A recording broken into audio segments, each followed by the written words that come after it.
رسول الله صلی الله علیه وسلم فرمای یو بنده د ګناه ته شوی دا دومره غټه ګناه ته شوی دا چې د اسلام د کلمې د لوالي د پاره صفونه برابر دي. جهاد شروع دی، جهاد شروع دی، جنگ شروع دی د غټ لخر سره د مسلمانانو. او دی وخت کې یو مسلمان دی توره ټوپک ور سره ده او دا دغه جنگ نه وتښتېد او کافرانو ته شا واړوله. دا لویه ګناه ده.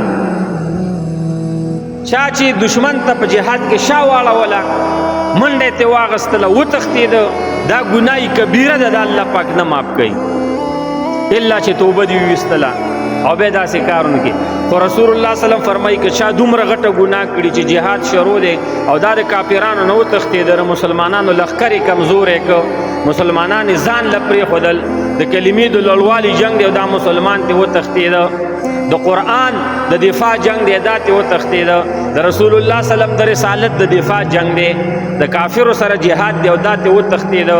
خو یو استغفار دی که دا وي او الله جل شانه به دا ګناه معاف کړي. کم دی؟